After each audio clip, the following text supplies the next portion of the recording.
So I had been explaining why I thought of including art of thinking in my presentation on sustainability. And I define art as skill acquired by experience, study, or observation. And I connect this to a possibility to develop our skills and also to highlight that our experiences matter. But first, a brief detour by philosophy and nature thinking, since I'm by far the only one who has been discussing nature and the environment and our relationship to our surrounding. René Descartes may be among the more famous and influential thinkers on how we can acquire knowledge about our surroundings. French philosopher who lived like 400 years ago. And he reasoned about the human capacity to think. And he limited the capacity to rather few humans, actually, mainly men, for being able to acquire knowledge about our surrounding and nature. And to symbolize his ideas about who is capable of thinking, I use another famous illustration, the thinker, the penseur, produced by Rodin, a lone and naked man on a rock. On Wikipedia, I read that a thinker or the thinker has a pose of, and I quote, deep thought and contemplation. And the statue is often used as an image to represent philosophy. Perhaps you think that I'm stretching the argument a bit too far, but I want to connect this to a model of research characterized by the ivory tower, by which I mean that only expert thinkers or scholars are allowed to engage in research and thinking. And before I get to another model of thinking about who's capable of thinking, I just wanted to show you the information about a book titled The Art of Thinking that has a brain on the cover. The Art of Thinking is about rationality, and the information about the book says that thought without intention is worthless. The first step to success or achieving your goals is intentional thought coming from a well-ordered mind. This model goes surprisingly well with a highly productive researcher who salami slices research findings into journal articles. And by formulating it as salami slicing, I follow a critique about the strong focus on publishing articles, and no matter if we have something important to say or something meaningful to say or not. And the focus on the single bright brain and the individual researcher is something that I want to engage with. So what do I want to problematize in terms of thinking about sustainability? With this focus on the lonely naked man on a rock, I think that we need to question what sustainability really is about. And I take it as an immensely complex puzzle for us to solve. I think that you get that I am using the bronze statue as a symbol for an idea and nothing else. For me, sustainability challenges, like the question of 700 to 800 million people who go to bed hungry, despite us producing enough for everyone, is part of this incredibly complex situation. So sustainability for me means very complex power relations, interconnections, and braided realities that have intrigued ecologists for very long.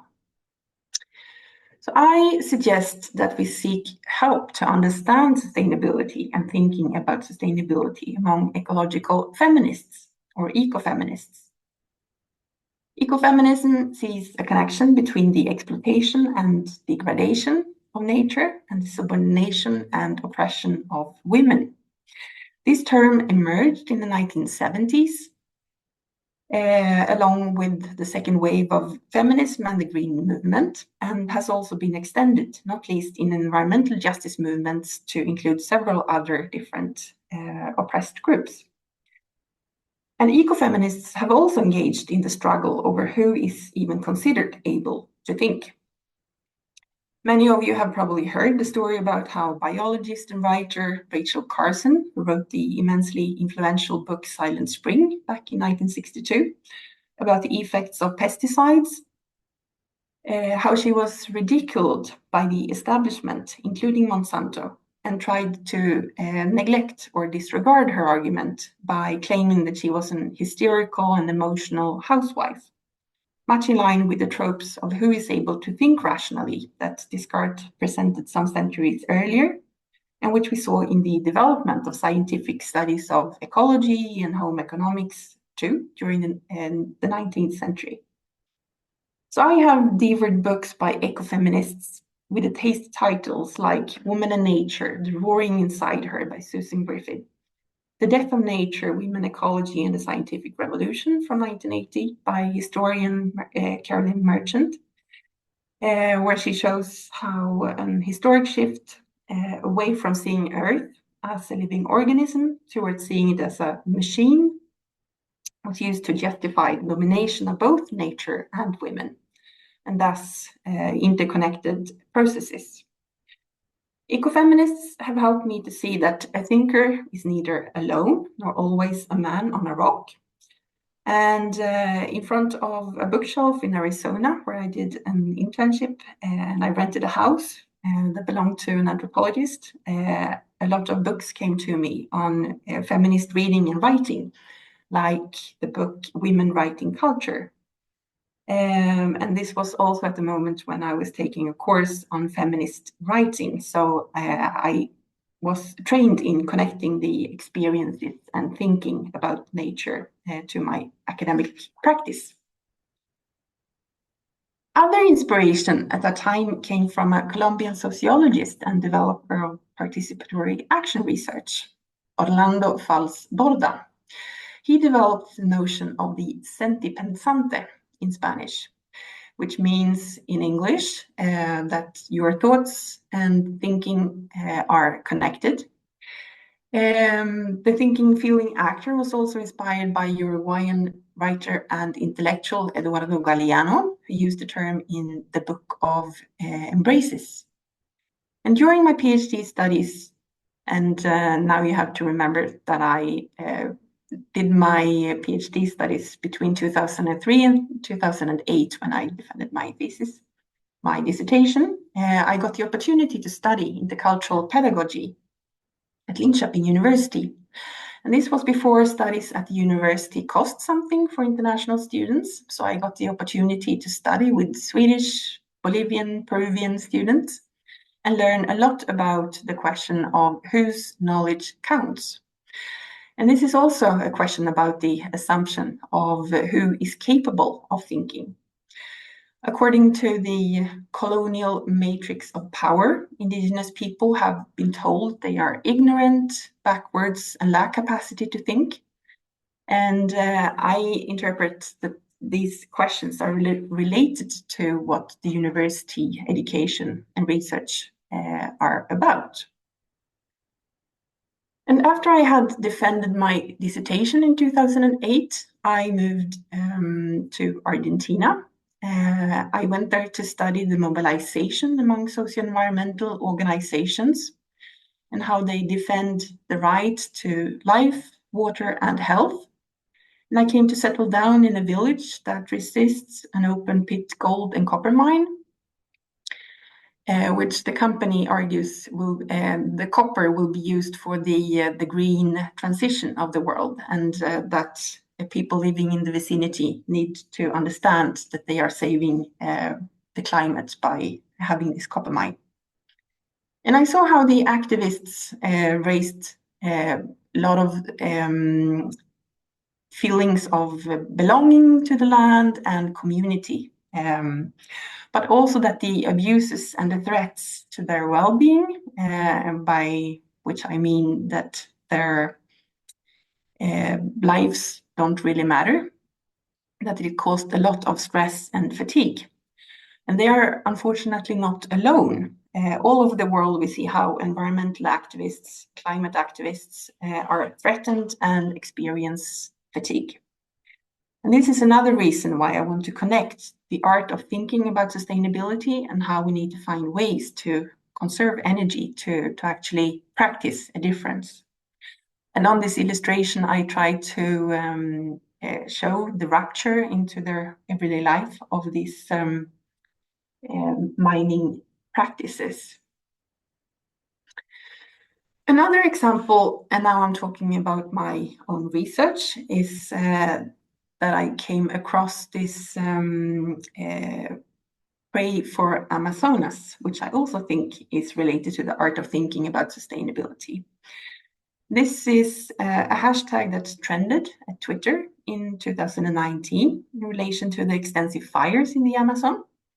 And I was fascinated by the act of praying for the rainforest as an environmental practice to mobilize for the well-being of others.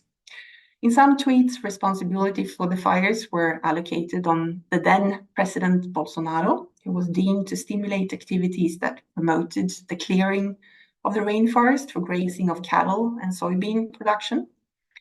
And the hashtag trended at the time that the European Union was signing a trade agreement with Mercosur, free trade agreement for South America. The Amazon is often imagined as an embodied lung of the earth, and thus claimed by everyone.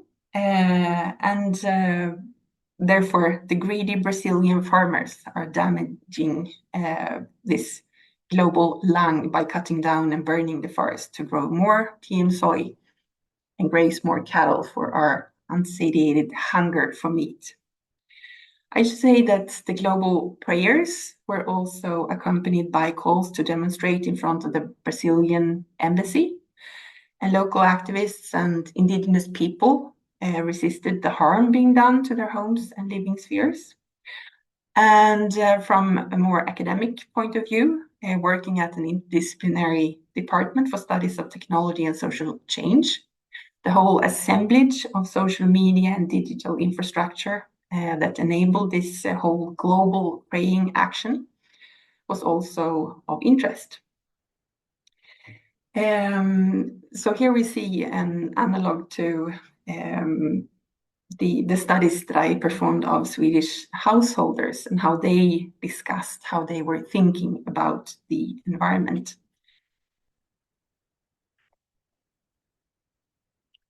I'm also interested in the thinking part of sustainability because those who care and are concerned may encounter stress and burnout from thinking too much about the problems, and we know that our brains and bodies are connected. Here I followed the reasoning by scholars like Ajay Singh Chaudhary, who recently published the very compelling book, The Exhausted of the Earth, Politics in a Burning World, where he argues in line with Frantz Fanon about what happens when we get subordinated to this system. He writes about how climate change is not only about the exhaustion of the planet, it's about the exhaustion of so many of us, our lives, our worlds, and even our minds. And this reasons very well with how people I have come to study with are concerned about risks and destruction of life and places they care the most about. And there is a need for an art of thinking about sustainability, and not necessarily in self-help terms, because that I see risks individualizing the responsibilities for the situation in the world. And it also risks depoliticizing the big and complex sustainability problems. So here we also need to consider the critique, I think, of sustainability that I've come across, not least among socio-environmental movements in Argentina, where sustainability is almost like a curse word because it's something that the corporations are promising but never deliver on. And the socio-environmental movements consider that it's a greenwashing and that the companies are inviting them to dialogues, but then they never listen on their claims that they don't want the environmentally harmful activities in their living sphere. All this said, I find that the imagining part is highly relevant for us who are interested in sustainability challenges and ways to deal with them. Thinking in the sense of imagining another world is a reason why I suggest the development of the art of thinking about sustainability. And this summer, I reread the book After Method, Mess in Social Science Research by STS scholar John Law. And in the opening of the book, he cites Lewis Carroll in Alice in Wonderland, where she meets an elderly lady who encourages her to think of impossible things. And she says, sometimes I've believed as many as 6 impossible things before breakfast. Perhaps there is something to learn from Lewis Carroll.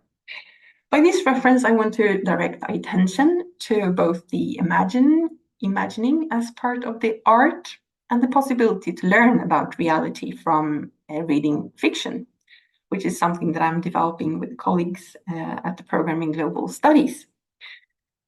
In turn, I want to pose questions about whether it's really a knowledge that we're lacking on sustainability or if it's really about imagining other worlds to confront the immense sustainability challenges. Facing all these huge sustainability problems, climate change, destruction, and the Anthropocene, it is easy to feel like to save ourselves and our own health, it is best not to listen too much or think too much about our privileges and inequalities. And we see that there are strong forces that want us to get paralyzed and not to challenge status quo or imagine alternative worlds. And before wrapping up, I cannot help but referring to a topic that I have been encountered with, and I assume that many of you have too, that about what happens when we are asking generative AI for help about thinking sustainability. And even if this illustration on this slide does not necessarily address sustainability per se, then you probably know that there would have been green leaves and hands taking care of the globe or the planet. I think that this illustration connects to how we think about the future. And when I see these AI-generated illustrations, I see that they reproduce the promises of the tech companies and the entrepreneurs that sell technological fixes. And by focusing on the often aesthetically pleasing solutions, I want to problematize the promise of technology as an answer to complex sustainability challenges, since they tend to direct attention away from the political causes to the fact that there are 700 to 800 million people who are being hungry every day in the world, despite us producing enough food for everyone. And this I see as a problem of depoliticizing the causes of the sustainability problems and this faith in too much technology. So now I can't move on. Let's see if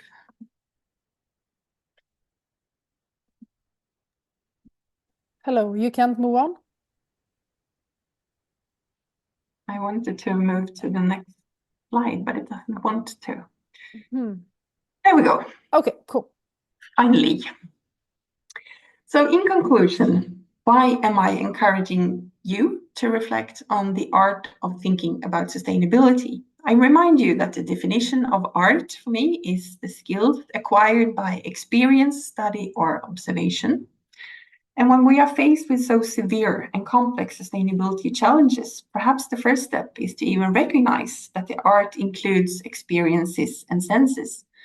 And that is not only rational thoughts expressed, as I showed in the book, The Art of Thinking, that are important. I argue that we need a model for thinking together, where not only men on rocks are considered to be able to think. And here I think we can gain insights from the model of the senti pensante, or the feeling thinking actor that I showed you. And as you have understood, I hope from my presentation, I find that the art of thinking about sustainability has consequences for the way we design education, since it corresponds to pedagogy, social justice, and even decoloniality. And based on the ecofeminist claims and experiences among people who have been denied the capacity to think, like women, indigenous groups, and so forth, I've argued for a model where we include more than naked men on a rock as capable thinkers about sustainability issues and how to confront the immense challenges that lie ahead of us. And here I think that relevant questions are, who do we invite and whose knowledge counts?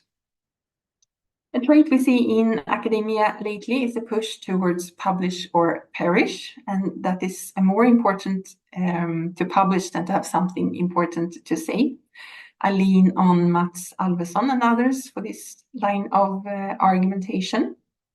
I mentioned for you how I was trained as a PhD student in feminist writing, where we practiced to connect experiences and observations to the writing and research. And I've also talked about how reading fiction can be a way to learn about the world and stimulate our imagination. And this makes me encourage you to think, write, read, and repeat to connect to the art part of my presentation. And the illustration that I've selected as a final image for my presentation is from a workshop we did during the pandemic at my department, where we used yoga and art to develop our analytical skills. And my final words are that these thoughts are very tentative and rather eclectic, you may find, but I hope that it raises some curiosity or willingness to discuss what it means to think about sustainability. So thank you very much for listening. Thank you very much, Karin. It was a really interesting presentation. I really enjoyed it.